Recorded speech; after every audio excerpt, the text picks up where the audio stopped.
What is going on, guys? Dragon Blade here, back with some more Elder Scrolls Legends. Gonna hop on back onto the ladder. Try and continue our climb towards rank 5 now with our items battle mage list. I do realize that the last couple videos I didn't put the deck list on the screen. Part of the reason for that was the deck list has changed slightly since the original iteration. I just never got around to getting another screenshot, and I didn't want to post an incorrect deck list. So I got one of those up now. The major changes that you guys have been very, I'm sure, accustomed to seeing, but I just didn't have on the screenshot, were the swap of Dragonstar Rider and Triumvirate Jarl, and the addition of Merrick. So those are the major changes that were missing from the deck list. And Merrick, as you've seen from the last couple of games, Merrick can be huge for us. Merrick's just a great card in particular in general. I wanted to make sure that we at least had the correct deck list, so... moving forward, that should be fine. My opponent is an archer. These tend to be more aggressive decks, so we'll see if that holds true for Bovine Bob. But we started with a pretty good starting hand, perfect curve, and now we have a lightning bolt as a get out of jail free card. Not really get out of jail free, you know what I'm saying. So next turn, I can ring out Survivalist and play a dagger on him to put some early pressure on. Especially with him having already used removal there. But now that the blacksmith died, I'm just going to go with the regular curve, because I won't have the magic to get the steel dagger out. But if these guys both manage to survive till next turn, I can put the scimitar on this guy, as he has another crushing blow ready to go. With him having to use this much removal already, I think I'm going to push a little bit. What prophecy cards could he have? Moonlight Werebat. Daring Cut Purse isn't the worst thing. I will play my Survivalist over there. Just take out Cut Purse next turn, no problem. If he does have a way to buff him up a little bit, we have Lightning Bolt and Dagger. That thing's going down next turn. All prophecies considered, that wasn't so bad. Now it's slightly worse. They cannot hope to outwit me. Firebolt would be a great draw here. Tome of Alteration isn't bad. Do your worst. I'm gonna go face regardless. Now, what's the order I want to go in here? I think we Lightning Bolt to keep our board presence alive. This will put me at 6-7, making me unable to be killed by these two. We'll need a little bit of something else to take me out. I think that puts us in a good position. Definitely want to get the Tome of Alteration in play so Master of Arms can bring it back out. That's the main draw engine of this deck, is playing Tome of Alterations and then having Master of Arms and Gardener get some reuse out of those tomes. Other than that, there's not much draw in this deck besides the one rapid shot. Now, his plan for this guy, I'm sure, was to just hit into this. Alright, so he wants to get his draw on. He still might trade into this, but I don't know. It'd be a risky move for sure. It would also pop my rune if he did that, but if he attacks, he's popping my rune either way. He's going Shadow Shift. I don't think he's going to trade into that. But he definitely probably wants to keep cycling. 3 Shadow Shifts already! That's a lot of cycling. That's only turn 5. Well, turn 6 for him. We will pop our rune, though. We're going to draw a Tormentor. So if I can get a Harpy out, or a Mace of Encumbrance this turn, we're in a pretty good place.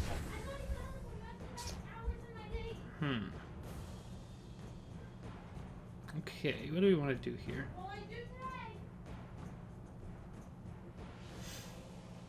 I could get Forge out.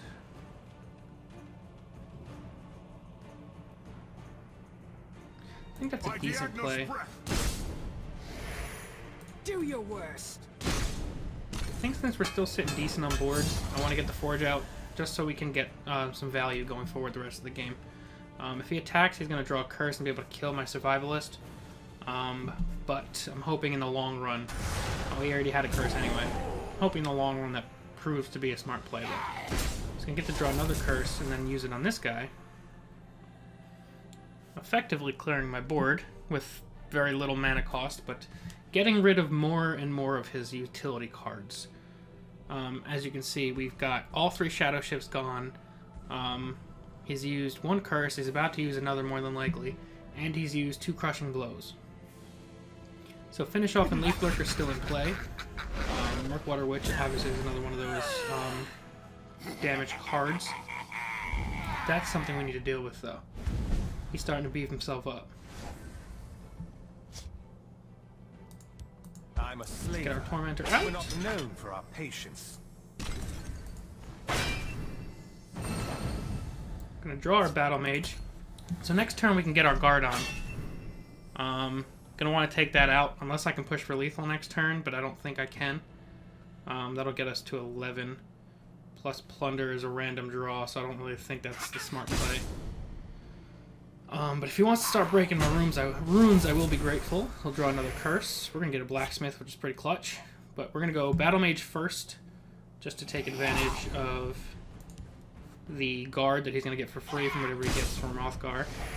Crown Quartermaster is a decent card to get here, but we definitely need to start developing our board more. He got far enough to get his cards that he wanted.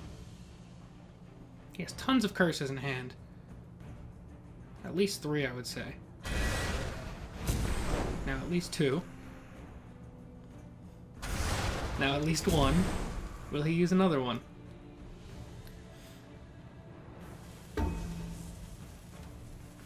Okay. Gonna need to build this guy pretty decently big. But not too big, because he still probably has a finish off. So we're gonna Battle Mage. That doesn't help me at all. Need to get rid of that.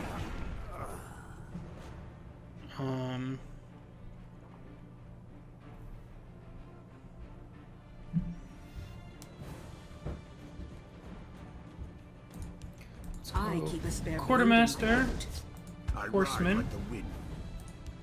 A Blacksmith. strong arm is what you need. turn him into a threat that needs to be dealt with. What am I saying? Hang on to the rest of the cards for now. We're gonna take at least 9 damage, which isn't great. It leaves us susceptible to a lot of charge from hand. But if we survive this turn, we have pretty good standing next turn. And that trade in the left lane, while pretty essential for him, also is very helpful for us. We have 11, 13 on the board, so close to lethal as it stands. Gardener of Swords could almost do it in. Merrick would be fantastic right now. He's going to get some more cards, but he's going to be low in the Magicka department. Definitely going to want to take this out. I can see him pinging Murkwater Goblin and pulling a finish off or Leaf Lurker from his hand. But he's also been very Goblin heavy. So a Nimble Ally might actually be his attempt at an answer. So now that he got that lethal, didn't think he was going to want to go for the damage, but I'm wrong there.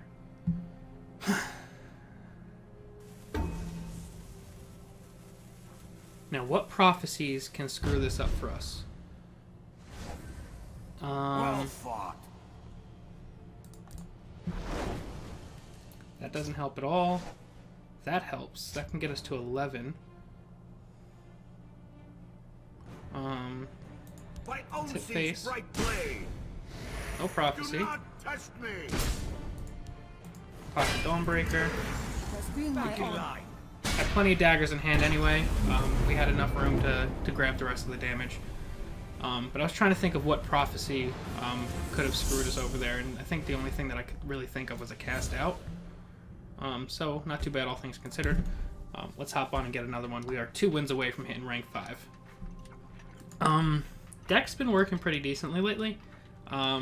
I will say I'm probably due for a lose streak pretty soon. Hopefully I can keep it off camera. A lot of my bad loss streaks have tended to come off screen, which is not intentional at all. It's more so, it's just kind of happened. And I'm thankful for that, because I'd rather my better games be on camera anyway. As we match up with Acapella. Is he playing Battle Mage? Nope, we got another Archer. Rank 4 Archer. We'll put that to Mace for now. This is a decent starting hand. I'm still expecting him to be more aggressive. That last deck was more of a Goblins Archer deck, which I think is starting to gain some popularity. I don't follow the top tier meta decks or anything like that really too closely.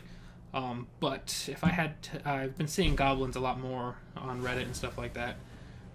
So I wouldn't be surprised if it's gaining popularity. Let's just get our Blacksmith out. Next turn we can Tome if we want to, if we play something bigger in this lane. We could also Battle Mage, Quartermaster. Battle Mage Scimitar I think is going to be my play, just to keep him from getting those zero-cost cards. Or at the very least making him use resources to get those zero-cost cards. Because he would need, let's say, a Sharpshooter Scout and finish off to get through this and be able to swing with his Skulk.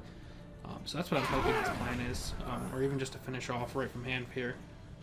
Getting those out of the way is essential for my deck, so I'm glad that it's happening now. Do not test me. We're just going to develop Quartermaster in the left lane, and then we'll play Daggerfall Mage in the right lane. So we got a decent board at the moment. Slight health advantage. I'm not super worried about breaking his runes. In these colors, the worst prophecies are Cast Out and Mortal Gatekeeper, and there's Black Sap Protector. Werebat's probably the worst one that we could run into. What's he got over here? The Night Mother will die. So we did draw his Unglim. I think our play is going to be take out Unglim, Tome on this guy, and take that out. Do not test Take me. that out. Tome. Do your worst. Card.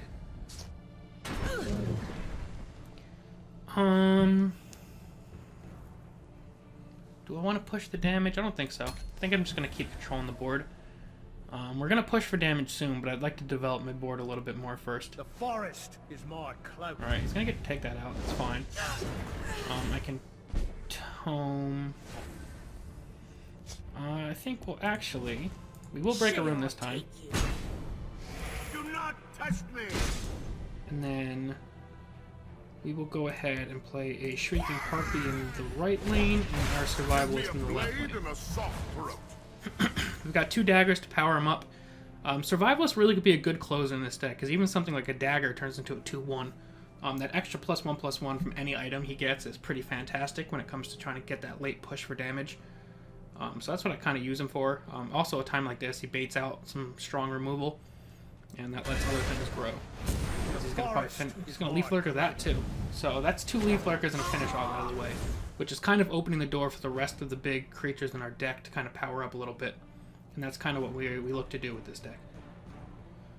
We're going to get another Tome of Alteration next turn. That's fine. We can hit that. Let's play our Gardener. Best stay on the marked path. Take that out. Play our Tome. Draw 2 cards.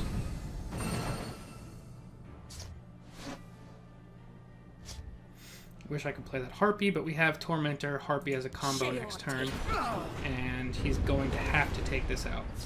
He can't risk that growing bigger. So next turn we can Tormentor Harpy if we need to get 3 damage on something, like if he decides to go face here for some reason, but I don't think he will. Now I think he might, which would be a huge mistake for him. Take you. Okay. We have 4, 2, that's 6.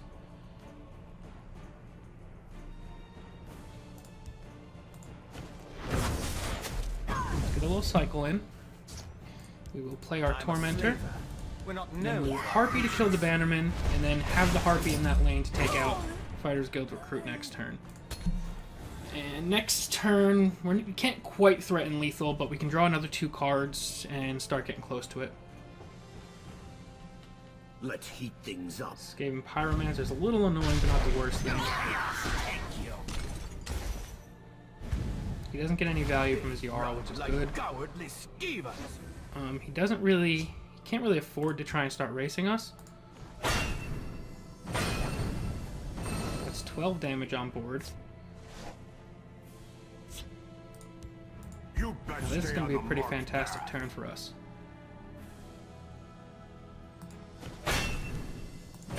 We're gonna get to kill 2 things and then Shackle the 3rd. That's some pretty insane value. That's 14, 16 damage, not quite there yet. Well. There's a chance he could concede this turn, but in a game like Legends, I don't think conceding's ever the right play. I concede to your promise. I guess unless he doesn't see any way out. But that's going to be the game. We got some pretty insane Shackle value there. Dress Tormentor getting 3 Shackles off to basically wipe the board. And we're going to be 1 game short of rank 5. We're going to get our customary 15 gold and a Bankerai Butcher. But that's going to be it for today's episode, guys. A little bit on the shorter side, but I like to keep them to 2 games-ish an episode unless one of the games wasn't that great. The second one wasn't amazing, but it was a pretty good example of how we can handle decks like Archer when we have answers for a lot of their plays, and we really drew pretty well in that second match to be able to answer a lot of his attempted threats to kind of shut us down. So that's going to be it for now, guys. As always, thank you all very, very much for watching. I'm Dragon Tamer Blade, and I'll see you guys next time. Peace.